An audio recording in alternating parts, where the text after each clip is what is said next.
Welcome to Kanishka IAS academy.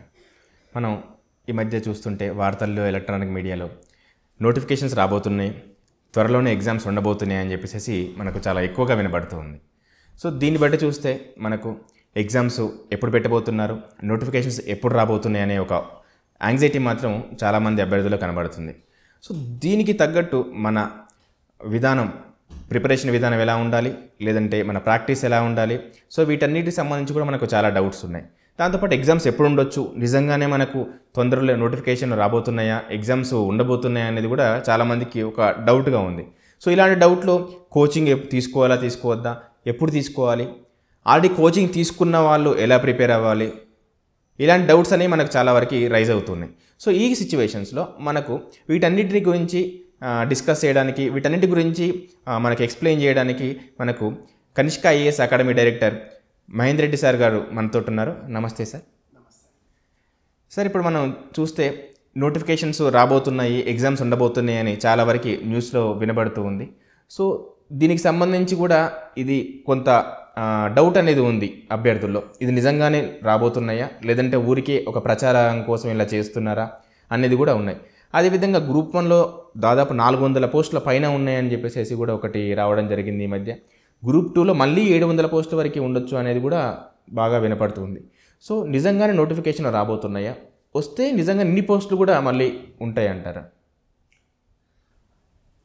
ముందు మనం ఈ ఉద్యోగార్థులకు ఒక శుభవార్తగా ఇది మనం చెప్పుకుంటూనే, ఇన్ని పోస్టులు ఉంటాయా అంటే ఉండే అవకాశం కనిపించింది. కారణాలు మనం వెరీ క్లియర్గా తెలుసుకోవచ్చు. గ్రూప్ 1 ఇప్పుడే 560 పోస్టుల దాకా రిక్రూట్ అవుతూ ఉన్నా, మళ్ళీ 400 అనేది ఒక క్వశ్చన్ మార్క్ వచ్చింది, వాస్తవమే. కాకపోతే గ్రూప్ 1లో కొన్ని కేటగిరీస్ యాడ్ చేసే అవకాశం ఉంది కాబట్టి పెరగవచ్చు. ముఖ్యంగా మనం ఒకటి ఏసీఎఫ్ అనుకున్నాం, తర్వాత దాంతోపాటు డివైఈఓ, ఈ రెండు చేరితే అవే దాదాపు 100 పైన అయ్యాయనుకోండి, దాదాపు వాళ్ళు చెప్పే సంఖ్య అనేది రీచ్ అవ్వడానికి పెరుగుతుంది రెగ్యులర్గా. రెండవది గ్రూప్ 2 విషయానికి వచ్చే వరకు, యాక్చువల్గా గ్రూప్ 2 నోటిఫికేషన్ ఇచ్చి దాదాపు 3 ఏళ్ళు అయింది. ఆ 3 ఏళ్లకు ముందున్న కొన్ని వేకెన్సీలు పెండింగ్ ఉండొచ్చు, తర్వాత 3 ఏళ్లలో అయిన రిటైర్మెంట్స్ వగైరాన్ని తీసుకుంటే ఆ సంఖ్య అనేది కనిపిస్తుంది. అదేం పెద్ద ఆశ్చర్యపోయే సంఖ్య అయితే కాదు. ఇంకా గ్రూప్ 2లో 4 పోస్టులు పెరగాలి తప్ప తగ్గే అవకాశం అయితే ఉండకూడదు. వాళ్ళు చెప్పే సంఖ్య కంటే పెరుగుతాయి వాస్తవంగా.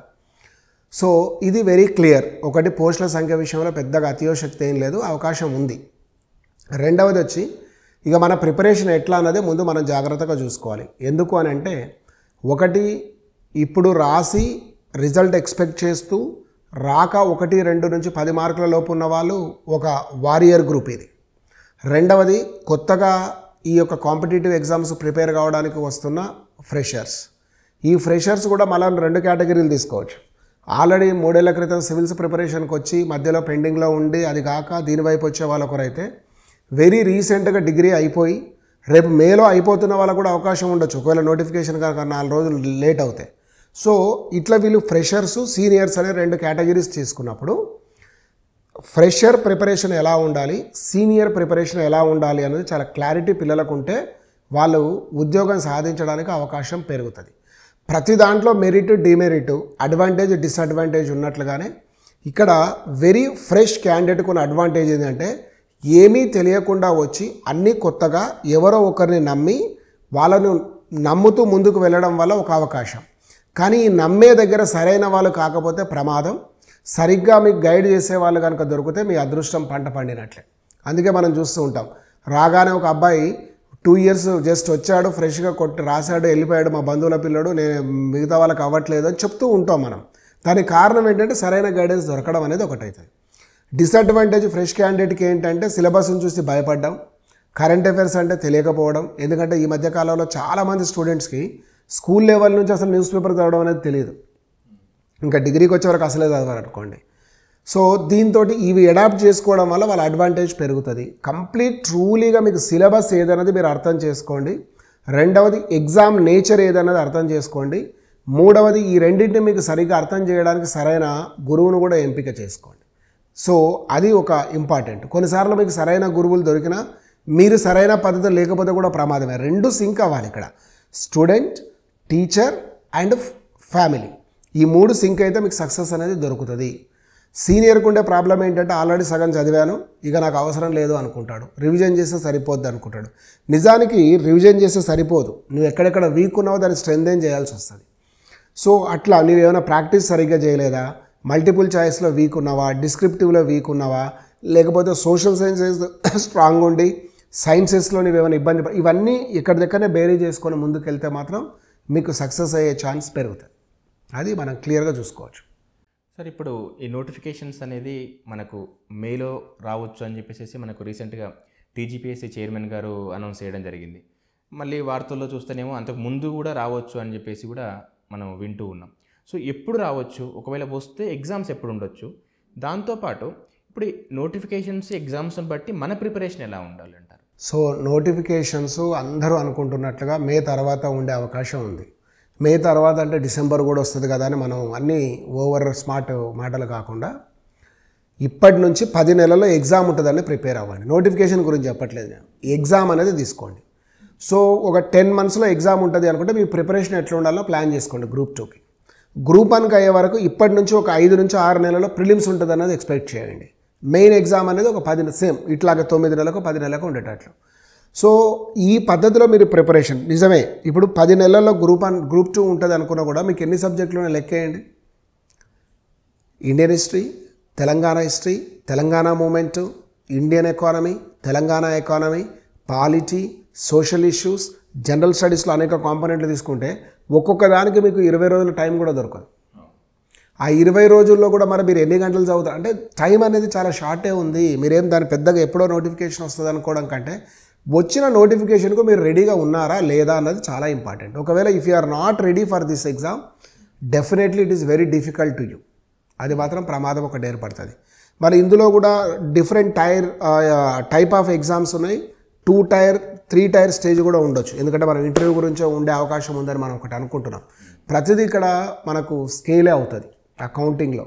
కాబట్టి మీరు ప్రతిదీ జాగ్రత్తగా చూసుకోవడం అనేది ఇంపార్టెంట్. సో ఇప్పుడు మనకు జనవరి 24 నుంచి కనిష్క ఐఏఎస్ అకాడమీలో ఒక కొత్త బ్యాచ్ అనేది స్టార్ట్ అవబోతుంది, గ్రూప్ 1 కోసం, గ్రూప్ 2 కోసం.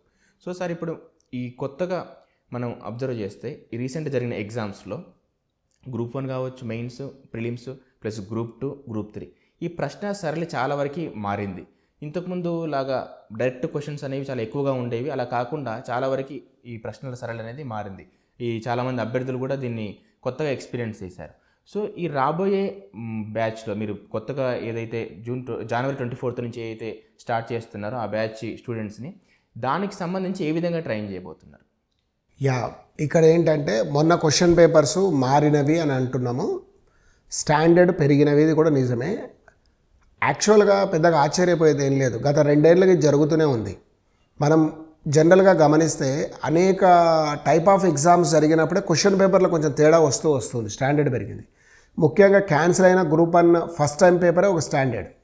ఆ తర్వాత మనం అడాప్ట్ చేసుకోవాల్సి వచ్చింది. 2 ఏళ్ళైనా మనం అడాప్ట్ చేసుకోలేదు. ఎందుకు చేసుకోలేదు అంటే దానికి ఒక సింపుల్ రీజన్ చెప్తా.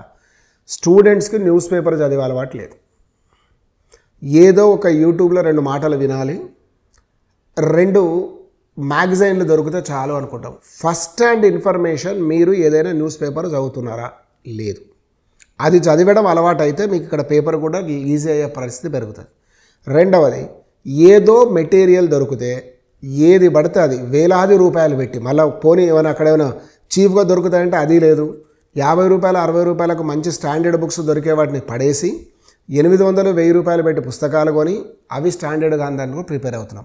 ఈ 2 మీరు మైనస్ చేస్తున్నారు. ఒకటి స్టాండర్డ్ బుక్స్ చదవలే, రెండవది వచ్చేసి న్యూస్ పేపర్ చదవలే, 3 ఏ క్లాసు పడితే ఆ క్లాసు వినడం దొరికినాయి కదా అని చెప్పేసి ఎట్లా పడితే అట్లా వినడం. నిజానికి ఒక రకంగా ఈ ఎడ్యుకేషన్ అనేది కాంపిటేటివ్ ఎగ్జామ్లో కొంత నష్టమే చేస్తుంది.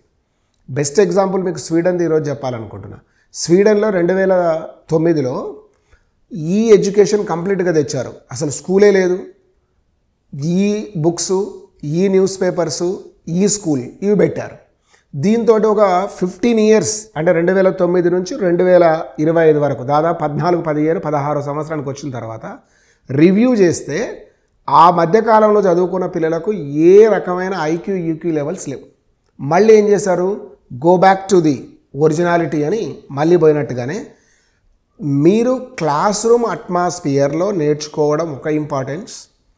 నంబర్ 2 వచ్చే వరకు మీ తోటి కాంపిటీటర్స్తో కలిసి ప్రయాణం చేయడం అనేది మీకు చాలా యూజ్ అవుతుంది. మనం బాగా బ్యాటింగ్ చేస్తున్నామంటే 10 మంది ప్లేయర్లతో కంపారిజన్ చేసినాక నేను బాగా చేస్తున్నావు అనాలి తప్ప, నువ్వు ఒక్కడి ఆడుకొని బాగా చేసినా ఎప్పటికీ బెస్టే ఉంటావు. నత్త కూడా ప్రపంచంలో అత్యంత వేగమైన నడిచే జంతువు ఎప్పుడు అనుకుంటుంది అంటే అది ఒకటే ఉన్నప్పుడు, వేరేది వస్తేనే కదా తెలిసేది. సో అది అట్మాస్ఫియర్ క్రియేట్ కావాలి మీకు. ఇవి మార్చుకుంటే మీకు బెటర్. కనిష్క ఇప్పుడు ఏం చేస్తుంది అన్నది మీకు ఒక క్వశ్చన్. దాంట్లో మనం ఇప్పుడు 24th నుంచి చేస్తున్న దాంట్లో ఒకటి we are offering directly classroom coaching and live classes, ఈ 2 ఉంటాయి మీకు.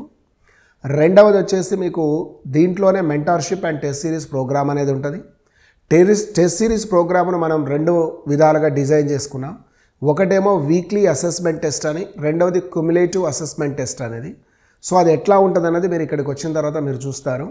తర్వాత ఓన్లీ ఆల్రెడీ మేము ప్రిపేర్ అయ్యాం, ఇంకేదో చేసాం, XYZ అన్నీ అయిపోయినాయి సార్, మెంటార్షిప్ ఓన్లీ టెస్ట్ సిరీస్ 2 కావాలనుకున్న వాళ్ళకు కూడా వాళ్ళకో ప్రోగ్రామ్ అనేది సపరేట్గా ఉంటుంది. But if you are very serious, want to be clear exam in this particular year అనుకున్నప్పుడు ఖచ్చితంగా మీరు ఈ క్లాస్ రూమ్ కోచింగ్ వైపు మాత్రం ప్రయత్నం చేయండి, అది మాత్రం చెప్పగలను. సో ఇప్పుడు మనకు ఈ 24th నుంచి, జనవరి 24th నుంచి బ్యాచ్ స్టార్ట్ అవబోతుంది, కొత్త బ్యాచ్. సో దాంతోపాటు మనకు మెంటర్షిప్ ప్రోగ్రామ్ కూడా స్టార్ట్ అవబోతుంది. సో ఈ మెంటర్షిప్ ప్రోగ్రాంలో మనకి ఏంటంటే చాలా లిమిటెడ్గా సీట్స్ తీసుకోవడం జరుగుతుందని చెప్పేసి మనకు చెప్తూ ఉన్నారు సార్. సో ఈ లిమిటెడ్ సీట్స్ అంటే డెఫినెట్గా అది 50, 100 ఆ మధ్యనే ఉంటుంది. ఎందుకంటే వచ్చే స్టూడెంట్స్ ప్లస్ ఉన్న ఫ్యాకల్టీకి ఇవన్నీ కూడా చాలా ఇంపార్టెంట్ కాబట్టి. సో అసలు ఈ మెంటర్షిప్ ప్రోగ్రాంలో అంటే ఆల్రెడీ ఎవరైతే ఇంతకుముందు రాసి ఉండడం, కోచింగ్ తీసుకొని ఉండడం, వాళ్ళకి సంబంధించిన ప్రోగ్రామ్ ఏదైతే ఉందో, సో దాంట్లో ఎలాంటి తీసుకుంటున్నారు సార్, ఎలాంటి జాగ్రత్తలు తీసుకుంటున్నారు? ఎస్, ఇది చాలా ఇంపార్టెంట్. ఇందాక మనం చెప్పుకుంటున్నట్లుగానే ఇక్కడ మెంటార్షిప్లో మీకు మెంటర్ ఎవరు అన్నది చాలా ఇంపార్టెంట్. కన్సర్న్డ్ సబ్జెక్టు మీద అవగాహన ఉండి, కాంపిటేటివ్ ఎగ్జామ్స్ మీద అవగాహన ఉండి గైడ్ చేసే వాళ్ళైతే ఒక కేటగిరీగా తీసుకోవాలి. రెండవది వచ్చే వరకు ఎవరైనా మెంటారే, రిసెప్షనిస్టా లేకపోతే అక్కడున్న అటెండరా లేకపోతే ఇంకొకరా కాకుండా నేరుగా మీకు ఇక్కడికి వచ్చే వరకు కన్సర్న్డ్ సబ్జెక్టుకు సంబంధించిన ఫ్యాకల్టీసే మెంటార్గా ఉంటారు. ఒకటే మాస్టారు 2-3 సబ్జెక్టులు బోధించగలిగిన వాళ్ళు కూడా మన దగ్గర ఉన్నారు. ఎట్లా అంటే నేను చెప్తానంటే, అందరూ రీసెంట్గా అంటే ఒక 8-10 years నుంచి సివిల్ సర్వీస్ ఎగ్జామ్స్ రాసి మళ్ళీ సివిల్ సర్వీస్కే ట్రైన్ చేస్తూ గ్రూప్ 1 ఎగ్జామ్స్ కూడా ట్రైన్ చేస్తున్న వాళ్ళే కాబట్టి ఇలాంటి మెంటార్ ఉంటే మీకు వేరుగా ఉంటుంది. ఎవరో నామినల్గా మెంటార్ అనే ఒక పేరు వేసుకోవడం వల్ల మాత్రం అది మీకు నష్టం, డ్యామేజ్ చేస్తుంది. కొన్ని సందర్భాల్లో మెంటర్లు ఎట్లా తయారయ్యారంటే మీ నుంచే వాళ్ళు నేర్చుకునే మెంటర్లు కూడా ఉన్నారు, మీకు నేర్పే మెంటర్ కాదు ఇక్కడ. సో మీ నుంచి నేర్చుకునే మెంటర్ తోటి మీకు ప్రయోజనం ఉండదు. మెంటార్ ద్వారా మీరు ఏమైనా నేర్చుకునే అవకాశం, ముఖ్యంగా మిస్టేక్స్ రెక్టిఫై చేయగలిగిన మెంటర్ చాలా ఇంపార్టెంట్. నాట్ ఓన్లీ ఏదో టార్గెట్ ఇచ్చి ఈ 10 చాప్టర్స్ చదువుకరా, 10 చాప్టర్ మీద టెస్ట్ రాయనదే కాకుండా మీ మిస్టేక్స్ రెక్టిఫై చేసే వాళ్ళతో పాటు ప్రతి సందర్భంలో కూడా మీరు వీక్గా ఉన్నప్పుడు మిమ్మల్ని మోటివేట్ చేయడము, మిమ్మల్ని ముందుకు తీసుకెళ్ళగలిగిన వాడే మెంటర్ తప్ప ఓ సిలబస్ ఇచ్చి దీన్ని చదువుకొని రానివాడు మెంటర్ కాదు. అది ఈవెన్ ఏమంటారు ఈ రోజుల్లో ఆర్టిఫిషియల్ ఇంటెలిజెన్స్లో వాడినప్పుడు ఈవెన్ రోబో కూడా పనిచేస్తుంది. ఎమోషనల్ అటాచ్మెంట్, బాండింగ్ కూడా మెంటర్ దగ్గర కొంత అవసరం పడుతుంది. ఎందుకంటే నీ ప్రిపరేషన్ లెవెల్లో నీ సైకలాజికల్ ఫ్యాక్టర్ కూడా ఒకటి ఉంటుంది, అది ఇక్కడ మీకు ఉంటుందని చెప్పగలను. ఇప్పుడు సార్ మంచి పాయింట్ యాడ్ చేశారు. మనం రీసెంట్గా గ్రూప్ 1 మెయిన్స్ ఆన్సర్ రైటింగ్ ఇలా వచ్చినప్పుడు చాలామంది చాట్ జీపీటీలో లేదంటే మెటాలో వీటన్నిటిలో కుక్డ్ ఆన్సర్స్ ఆల్రెడీ అది జనరేట్ చేసి ఆన్సర్స్ని ప్రాక్టీస్ చేసి వెళ్ళిన వాళ్ళకు ఎలాంటి ఎక్స్పీరియన్స్ వచ్చిందో చాలామంది కథలుగా చెప్పడం మనం విన్నాం. సో ఇలాంటి దాని మీద డిపెండెన్సీ ప్లస్ దానికి మెంటర్షిప్కి ఎలాంటి డిఫరెన్స్ ఉందంటారు? ఖచ్చితంగా ఉంటుంది. ఇప్పుడు ఎందుకంటే ఇప్పుడు చాట్ జీపీటీ లేకపోతే ఆర్టిఫిషియల్ ఇంటెలిజెన్సీ వల్ల మనం ముందుకు వెళ్తున్నామంటే కొన్ని రంగాలలో వెళ్తున్నాం, కానీ కొన్ని రంగాలను అవి ఎప్పటి కూడా రిప్లేస్ చేయలేం. ముఖ్యంగా నీకు బాగా బాధ కలిగి మనసు ఏడుస్తుందంటే ఏ రోబో వచ్చి ఓదారుస్తా చెప్పు అంటే ఒక చిన్న ఎగ్జాంపుల్గా తీసుకోండి. అలాగే ఆన్సర్స్ కూడా చాట్ జీపీటీ నుంచి వచ్చే క్వశ్చన్ పేపర్లు కానీ ఆల్రెడీ గూగుల్లో ఫీడ్ చేసినవి ఇక్కడ వస్తున్నాయి, అంటే ఎవరో ఒకరు ఫీడ్ చేసినవే, అంతే తప్ప నీకు ఒరిజినాలిటీ అనేది మాత్రం ఇక్కడ ఉండదు. సరే మనకు కూడా కొంత ఏంటంటే 1-2 క్వశ్చన్స్ వికీపీడియా నుంచే ఇచ్చారు కదా, దాని ఈ రకమైన నెగిటివ్ అటిట్యూడ్లో మీరు ఉంటే నేను కాదు ఎవరు ఏం చేయలేరు. బట్ ఒరిజినల్గా మీరు ప్రిపేర్ అయ్యే విధానం ఒకటి ఉంటుంది, దాంట్లో ప్రిపేర్ అయితే మీకు ఖచ్చితంగా జాబ్ అనేది వస్తుంది. అట్లా సార్ ఇంకొకటి కూడా ఏంటంటే ఈ మిస్గైడెన్స్ ప్లస్ ఈ మిస్ఇన్ఫర్మేషన్ నోటిఫికేషన్స్ గురించి కావచ్చు, సబ్జెక్ట్ గురించి కావచ్చు, లేకపోతే ఇన్స్టిట్యూషన్స్ గురించి కావచ్చు, ప్రోగ్రామ్స్ గురించి కావచ్చు, ఇలా మనం చాలా వింటూ ఉన్నాం. అంటే ఈ ఏదైతే ఉందో ట్రస్ట్ ఏదైతే ఉందో ఈ స్టూడెంట్కిను లేదంటే ఆస్పిరెంట్కిను ఆ ఇన్స్టిట్యూట్కి లేదంటే ఫ్యాకల్టీకి ఏదైతే మధ్య ఉండాల్సిన ట్రస్ట్ ఏదైతే ఉందో అది ఈ మధ్యకాలంలో కొంత ఇబ్బంది పడుతున్నట్టు మనకు కనపడుతుంది. సో దీని గురించి మీరు ఏమంటారు? నిజమే. ఇప్పుడు ఏంటంటే అన్ని రంగాలలో కొంత లోపాలు వచ్చినట్టు దీంట్లో కూడా కొన్ని వచ్చి ఉన్నాయన్నది మనం గమనిస్తూనే ఉన్నాం. సరే, రెండవది ఇక్కడికి వచ్చే స్టూడెంట్స్ కూడా చిన్నపిల్లలు కాదు. వాస్తవంగా మీరు కూడా ఓన్గా థింక్ చేయడం అనేది ఉండాలండి. అంటే WH ఫామ్ క్వశ్చన్స్ లాగా వీళ్ళు చెప్పే దాంట్లో పాజిబిలిటీ ఎంత ఉంది అన్నది కూడా మీకు లేకుండా you just join year I will look after everything అనేది అది ఆ మాటలు అనేటివి మీకు ఖచ్చితంగా డ్యామేజ్ చేస్తాయి. ఎందుకంటే మీకు ఆల్రెడీ మీరు ఇంజనీరింగ్ చేసి వచ్చిన వాళ్ళు ఉంటారు, లేదా ఏదో కాంపిటేటివ్ ఎగ్జామ్ రాస్తే ఓ డిగ్రీ చేసి వచ్చిన వాళ్ళు ఉంటారు, కాబట్టి మీకు తెలుసు అది. అవి నమ్మకండి, సొంతంగా మీరు కూడా ఆలోచించుకోండి. అవసరమైతే 1-2 రోజులు అక్కడ వెళ్ళి దాని పరిస్థితిని అధ్యయనం చేసిన తర్వాతనే మీరు తీసుకోండి తప్ప హడావుడిగా మాత్రం చేరితే కుదరదు. ఎందుకంటే ఇది ఈ మెంటరింగ్ అనేది కానీ లేదా క్లాస్ రూమ్ అనేది గురుకుల సిస్టమ్ లాగానే ఉండాలి. అంటే ఎక్సెప్ట్ ఇక్కడ ఏంటి రాత్రిపూట నిద్రించడానికి తప్ప మిగతా సమయాలలో ఎక్కువ సమయం మార్నింగ్ 6 నుంచి ఈవినింగ్ 9 వరకు మీకు అవైలబిలిటీ ఉండే ప్రదేశం ఏది ఉంటుంది, యాక్సెసిబిలిటీ ఏముంటుంది అనేది కొంచెం యూజ్ అవుతుంది. ఇది మాత్రం డెఫినెట్గా మీకు అడిషనల్ అడ్వాంటేజ్ అనేది కలుగుతుంది మీకు. సో ఇదండి మరి. సో నోటిఫికేషన్లు మనకు ఆల్రెడీ వచ్చినాయి, వాటి ఎగ్జామ్స్ రిజల్ట్స్ కూడా తొందరలో వేయబోతున్నారు. మళ్ళీ నోటిఫికేషన్లు వస్తాయి, ఎట్టి పరిస్థితుల్లో అవి ఎగ్జామ్స్ జరుగుతాయి, వాటి రిజల్ట్ కూడా ఇస్తారు. సో ఇందులో మనం ఎక్కడ అనేది మనకు ఇంపార్టెంట్. సో ఎగ్జామ్స్ వస్తూనే ఉంటాయి, జరుగుతూనే ఉంటాయి, రిజల్ట్స్ వస్తూనే ఉంటాయి. కానీ మన ప్రిపరేషన్ ఎలా ఉంది, మనం ఎలాంటి కోచింగ్ ఇన్స్టిట్యూట్లో కోచింగ్ తీసుకుంటున్నాం, ఎలాంటి ఫ్యాకల్టీ దగ్గర గైడెన్స్ తీసుకుంటున్నాం, ఎలాంటి టెస్ట్ సిరీస్ రాస్తున్నాం, ఇవన్నీ కూడా మన ర్యాంక్ని డిసైడ్ చేస్తాయి. కొన్నిసార్లు మనకు కొన్ని మార్కుల్లోనే మంచి ర్యాంక్ మిస్ అవ్వచ్చు. ఆర్డీఓ వచ్చే దగ్గర మనకు ఎంపీడీఓ రావచ్చు, లేదంటే మంచి గ్రూప్ 2 టాప్ పోస్ట్ డిప్యూటీ తహసీల్దార్ వచ్చే దగ్గర చాలా చిన్న పోస్ట్ పంచాయతీ ఎక్స్టెన్షన్ ఆఫీసర్ కావచ్చు, ఇంకేదైనా చిన్న పోస్ట్ రావచ్చు. సో ఇక్కడ మనం అబ్జర్వ్ చేస్తే మన ప్రిపరేషన్ ఎలా ఉందనేది చాలా ఇంపార్టెంట్. సో ఇలాంటి ఈ మిస్ఇన్ఫర్మేషన్, ఈ మిస్గైడ్ చేసే వాటి గురించి మనం ఆలోచించకుండా వీలైనంత తొందరగా మన ప్రిపరేషన్ స్టార్ట్ చేసి వీలైనంత తొందరగా మన జాబ్ అనేది మనం సెక్యూర్ చేసుకోవడం అనేది చాలా ఇంపార్టెంట్. సో దీనికి సంబంధించి మిగతా ఇన్ఫర్మేషన్ కోసం మనకు కింద స్క్రోల్ అవుతున్న మీరు నెంబర్కి కాంటాక్ట్ అవ్వచ్చు. త్వరలో మనకు జనవరి 24 నుంచి గ్రూప్ 1, గ్రూప్ 2 ఈ రెండింటికి సంబంధించిన బ్యాచ్ స్టార్ట్ అవ్వబోతుంది కనిష్క ఐఏఎస్లో. దాంతోపాటు ఆల్రెడీ ప్రిపేర్ అయిన వాళ్ళు లేదంటే కోచింగ్ తీసుకున్న వాళ్ళు, కొన్నిసార్లు ఏంటంటే మనకు ఈ రీసెంట్గా జరిగిన ఎగ్జామ్స్లో కొన్ని మార్కుల్లో కూడా మనకు మిస్ అయిన వాళ్ళు కూడా ఉండుంటారు. ఆల్రెడీ మీరు కీ చూసుకోవడం వల్ల కానీ లేదంటే మీరు రాసిన ఎగ్జామ్ వల్ల కానీ మీకు తెలిసి ఉండొచ్చు. అలాంటి వాళ్ళ కోసం ప్రత్యేకంగా మెంటర్షిప్ ప్రోగ్రామ్ కూడా ఇక్కడ ఆఫర్ చేయడం జరుగుతుంది. సో దానికి మాత్రం చాలా లిమిటెడ్గానే సీట్లు ఉండబోతున్నాయి. సో వీలైనంత తొందరగా జాయిన్ అయ్యి మీ ఏదైతే ఉందో ప్రిపరేషన్ ఏదైతే ఉందో దాన్ని ఒక పర్ఫెక్ట్ వేలో తీసుకెళ్ళి ఈ వచ్చే నోటిఫికేషన్లో మాత్రం మీరు జాబ్ మిస్ అవ్వకుండా చూసుకుంటారని చెప్పేసి కోరుకుంటూ thank you sir. Thank you so much sir.